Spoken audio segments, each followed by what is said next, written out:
জাতির অধিকার, ভোটের অধিকার স্বীকার না করার কারণে, ভোটকে মূল্যায়িত না করার কারণে অনিবার্য হয়েছিল মুক্তিযুদ্ধ। আবার মুক্তিযুদ্ধের মধ্য দিয়ে যে কমিটমেন্ট, অঙ্গীকার জাতিকে দেওয়া হয়েছিল তা করা হলো লঙ্ঘন। সোনার বাংলা বানাতে গিয়ে দেশকে বানানো হলো শ্মশান বাংলা। আমাদেরকে উপহাস করে বিদেশ থেকে বলা হলো বাংলাদেশ একটা তলাবিহীন জুড়ির দেশ, এই জুড়িতে যা রাখা হয় এটা পাতালে চলে যায়, পরে আর এটার কোনো খবর পাওয়া যায় না। এবং এর আত্মস্বীকৃত নেতা ছিলেন জনাব শেখ মুজিবুর রহমান সাহেব। তিনি তার সঙ্গীদের ব্যাপারে যে সার্টিফিকেট দিয়ে গিয়েছেন, এর চাইতে বড় সার্টিফিকেট আর কেউ দিতে পারবে না। তিনি ডাইনের লোক, বামের লোক, সামনের লোক, পিছনের লোক, চতুর্দিকের লোকের ব্যাপারে একটা সার্টিফিকেট দিয়েছিলেন। আপনারা জানেন তো কি সার্টিফিকেট? আমি বলতে গেলাম না, আপনারাই যেহেতু সচেতন, বুদ্ধা, শ্রোতা, আপনারাই বললেন। এই যাদেরকে তিনি রেখে গিয়েছিলেন তাদের বুকে দেশপ্রেম, মানুষের প্রতি মমত্ববোধ, ভালোবাসা জনগণ আর দেখতে পেল না।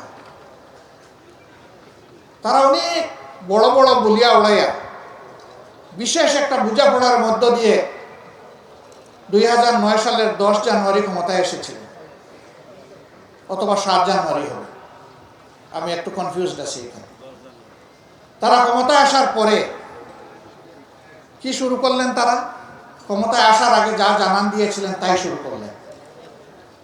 2006 সালের 28 অক্টোবর জোট সরকারের শেষ দিন ছিল। সেই দিনে সারা দেশে স্বয়ং তখনকার বিরোধী দলীয় নেত্রীর আহ্বানে যারা রক্তচোষা তারা সবাই চলে এসেছিলেন ঢাকায়। লগি বইটার তাণ্ডবে মানুষ খুন করে তারা জানান দিয়েছিলেন, আমরা যদি ক্ষমতায় যাই তাইলে আমরা এই কর্মসূচিটাই বাস্তবায়ন করব। তাই করেছেন। ক্ষমতায় বসার মাত্র 2 মাস পূরণ হয়নি। 25 এবং 26শে ফেব্রুয়ারি পিলখানায় তৎকালীন বিডিআরের সদর দপ্তরে 57 জন চৌকস দেশপ্রেমিক সেনা অফিসারকে হত্যা করার মধ্য দিয়ে তাদের যাত্রা শুরু হয়েছে। এরপরে অন্যতম দেশপ্রেমিক শক্তি জামাতকে তারা বাছাই করে নিয়েছিলেন এবং আমাদের 1-2 করে 11 জন শীর্ষ দায়িত্বশীলকে তারা নির্মমভাবে হত্যা করেছে। কাউকে ফাঁসি দিয়ে, কাউকে জেলের ভিতরে ঠেলে দিয়ে।